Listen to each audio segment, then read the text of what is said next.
Actes des Apôtres 15 sur 1 17h15.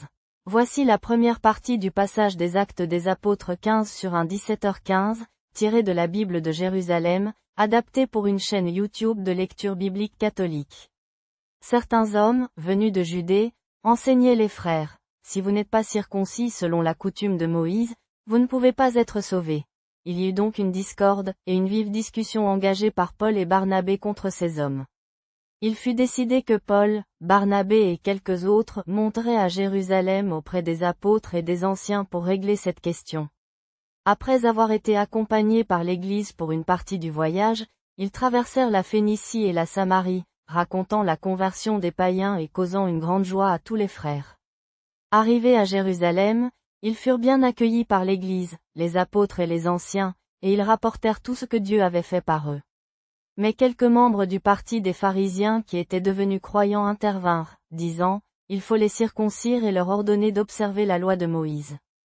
Les apôtres et les anciens se réunirent pour examiner la question.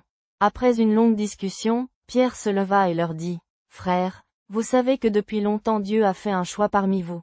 C'est par ma bouche que les païens ont entendu la parole de l'Évangile et sont venus à la foi. Dieu, qui connaît les cœurs, leur a rendu témoignage en leur donnant l'Esprit Saint, comme à nous-mêmes. Il n'a fait aucune distinction entre nous et eux, purifiant leur cœur par la foi.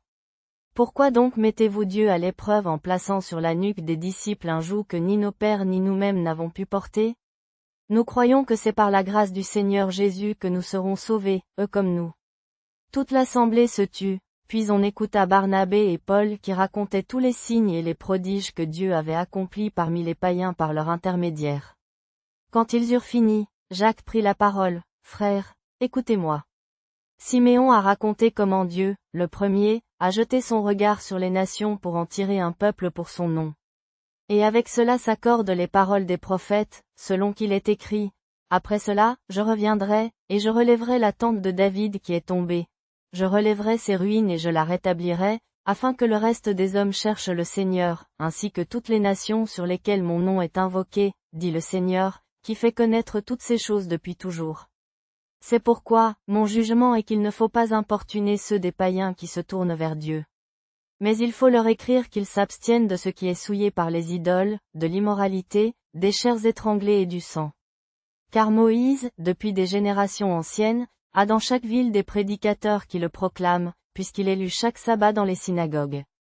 Alors les apôtres et les anciens, d'un commun accord avec toute l'Église, décidèrent de choisir parmi eux des hommes qu'ils enverraient à Antioche avec Paul et Barnabé. Ils choisirent Jude, surnommé Barnabé, et Silas, qui étaient des personnages influents parmi les frères.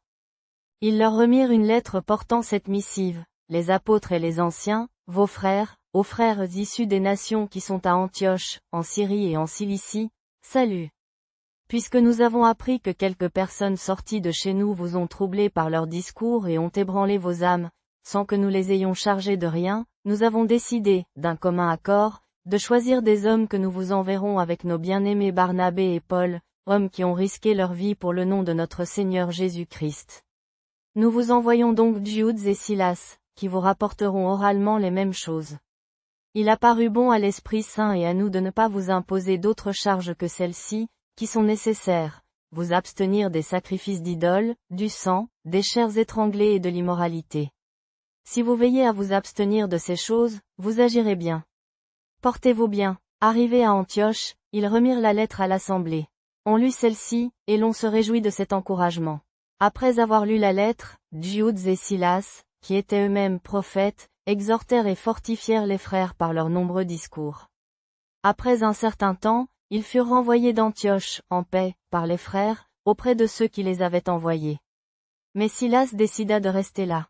Paul et Barnabé, avec d'autres, continuèrent d'enseigner et d'annoncer la parole du Seigneur à Antioche. Quelques jours plus tard, Paul dit à Barnabé, « Retournons visiter les frères dans toutes les villes où nous avons annoncé la parole du Seigneur, pour voir comment ils vont. » Barnabé voulait emmener aussi Jean, surnommé Marc. Mais Paul estimait qu'il ne fallait pas emmener celui qui les avait quittés en Pamphylie et ne les avait pas accompagnés dans leur œuvre. Il y eut donc un désaccord, au point qu'ils se séparèrent l'un de l'autre. Barnabé emmena Marc avec lui et s'embarqua pour Chypre. Paul, quant à lui, choisit Silas et partit, recommandé par les frères à la grâce du Seigneur. Il traversa la Syrie et la Cilicie, fortifiant les églises. Chapitre 16. Il parvint à Derbé et à Lystre. Un disciple se trouvait là, nommé Timothée, fils d'une femme juive croyante et d'un père grec. Les frères de Lystre et d'Iconium rendaient un bon témoignage de lui. Paul voulut qu'il partît avec lui. Il le prit et le circoncit à cause des Juifs qui se trouvaient dans ces régions, car tous savaient que son père était grec. En passant par les villes, il transmettait aux fidèles les décrets établis par les apôtres et les anciens de Jérusalem, pour qu'ils les observent. Les églises se raffermissaient dans la foi et augmentaient en nombre chaque jour. Ils traversèrent la Phrygie et le pays de Galatie, car l'Esprit Saint leur avait interdit d'annoncer la parole en Asie. Arrivés près de la Mysie, ils tentèrent d'aller en Bithynie, mais l'Esprit de Jésus ne le leur permit pas. Ayant traversé la Mysie, ils descendirent à Troie. Une vision apparut à Paul pendant la nuit, un Macédonien se tenait là, le priant, passe en Macédoine, viens à notre secours. Aussitôt après cette vision, nous cherchâmes à passer en Macédoine, concluant que le Seigneur nous appelait pour y annoncer la bonne nouvelle. Nous nous embarquâmes donc à Troie, et nous fîmes voile directement pour Samothrace, le jour suivant pour Néapolis, puis de là pour Philippe, ville importante de ce district de Macédoine, et colonie romaine. Nous séjournâmes quelques jours dans cette ville. Le jour du sabbat, nous sortîmes hors de la porte, près de la rivière, où nous pensions trouver un lieu de prière. Nous nous assîmes et nous parlâmes aux femmes qui s'y étaient réunies. Une femme nommée Lydie, négociante en pourpre, de la ville de Thyatire, qui adorait Dieu, nous écoutait. Le Seigneur lui ouvrit le cœur pour qu'elle s'attache à ce que Paul disait. Après avoir été baptisée, ainsi que sa famille, elle nous pria, « Si vous jugez que je suis fidèle au Seigneur, venez loger chez moi, » et elle nous y mena. Or, comme nous allions au lieu de prière, une jeune servante nous rencontra. Elle avait un esprit de divination et, par ses pratiques, elle procurait de grands gains à ses maîtres. Elle suivait Paul et nous tous, criant, « Ces hommes sont les serviteurs du Dieu Très-Haut, et ils vous annoncent la voie du salut. » Elle fit cela pendant plusieurs jours. Paul, importuné, se retourna et dit à l'esprit, « Au nom de Jésus-Christ, je te commande de sortir de cette femme. » Et l'esprit sortit sur le champ. Voyant que leurs maîtres voyaient qu'ils avaient perdu tout espoir de gain, ils saisirent Paul et Silas, et les traînèrent sur la place publique devant les magistrats. Ils les amenèrent au préteur, en disant, « Ces hommes troublent notre ville. Étant juifs, ils nous enseignent des pratiques qui ne nous sont pas permises, à nous qui sommes romains, de les accepter ni de les pratiquer. » La foule se souleva contre eux. Les prêteurs déchirèrent leurs vêtements et ordonnèrent qu'on les frappât. Après leur avoir donné de nombreux coups, ils les jetèrent en prison, en donnant au geôlier l'ordre de les garder en sûreté. Celui-ci, ayant reçu cet ordre, les mit dans la geôle la plus profonde et assura leurs pieds dans les ceps. Vers le milieu de la nuit, Paul et Silas priaient et chantaient des hymnes à Dieu, et les prisonniers les écoutaient. Soudain, il se fit un si grand tremblement de terre que les fondations de la prison furent ébranlées. Toutes les portes s'ouvrirent aussitôt, et les liens de tous se défirent. Le geôlier, réveillé par le tremblement de terre, voyant les portes de la prison ouvertes, tira son épée, voulant se jeter et se tuer, pensant que les prisonniers s'étaient enfuis. Mais Paul cria d'une voix forte, « Ne te fais aucun mal, car nous sommes tous ici. » Le geôlier demanda une lumière, se précipita à l'intérieur et, tremblant, se jeta aux pieds de Paul et de Silas. Il les fit sortir et leur demanda, « Seigneur, que faut-il que je fasse pour être sauvé ?» Ils lui répondirent, « Crois au Seigneur Jésus, et tu seras sauvé, toi et ta famille. » Et ils lui annoncèrent la parole du Seigneur, à lui et à tous ceux qui étaient dans sa maison. À l'heure même de la nuit, il les prit, lava leurs plaies, et aussitôt fut-il baptisé, lui et tous les siens. Il les fit monter dans sa maison, leur servit à manger et se réjouit avec toute sa famille d'avoir cru en Dieu. Au point du jour, les prêteurs envoyèrent les licteurs dire, « Relâchez ces hommes. » Le geôlier rapporta ces paroles à Paul, « Les prêteurs ont envoyé l'ordre de vous relâcher. Sortez donc maintenant et partez en paix. » Mais Paul répondit, « Ils nous ont frappés publiquement, sans jugement, nous qui sommes romains, et ils nous ont jetés en prison. Et maintenant, ils nous font sortir en cachette? Non, qu'ils viennent eux-mêmes nous faire sortir. » Les licteurs rapportèrent ces paroles aux prêteurs. Ceux-ci, effrayés en apprenant qu'ils étaient romains, vinrent les apaiser. Ils les firent sortir et leur demandèrent de quitter la ville. Sortis de la prison, ils entrèrent chez Lydie, où, après avoir vu les frères, ils les consolèrent, puis partirent. Or, quelques hommes, descendus de Judée, enseignaient les frères, si vous n'êtes pas circoncis selon la coutume de Moïse, vous ne pouvez être sauvés. Il y eut donc, entre Paul et Barnabé, et ceux-ci, une vive altercation. On décida alors que Paul et Barnabé, et quelques autres d'entre eux, monteraient à Jérusalem auprès des apôtres et des anciens pour régler cette question.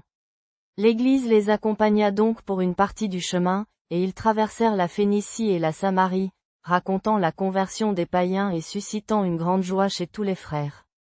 Arrivés à Jérusalem, ils furent reçus par l'Église, par les apôtres et par les anciens, et ils rapportèrent tout ce que Dieu avait fait par eux.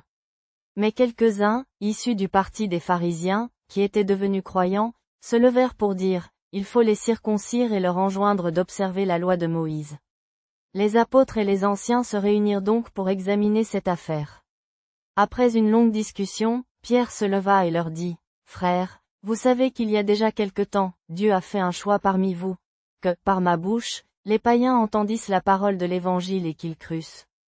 Et Dieu, qui connaît les cœurs, leur a rendu témoignage en leur donnant l'Esprit Saint, comme à nous-mêmes, il n'a fait aucune distinction entre nous et eux, purifiant leur cœur par la foi.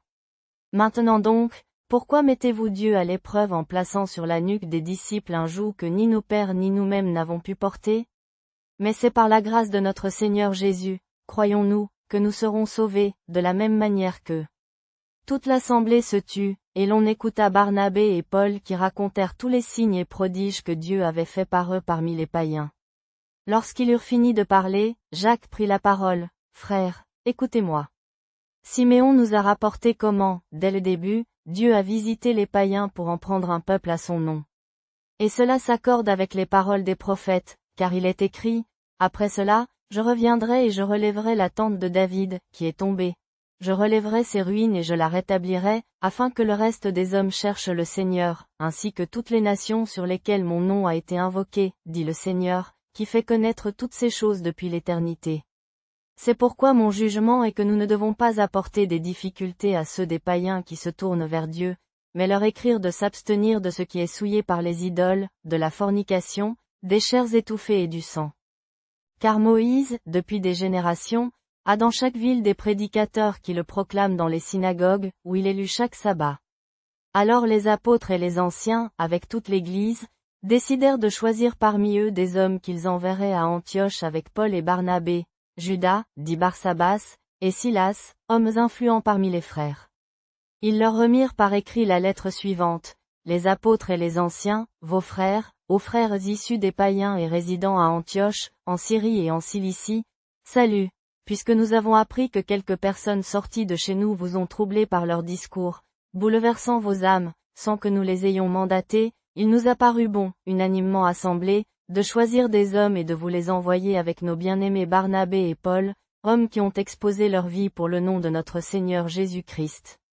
Nous vous envoyons donc Judas et Silas, qui vous rapporteront de vive voix les mêmes choses.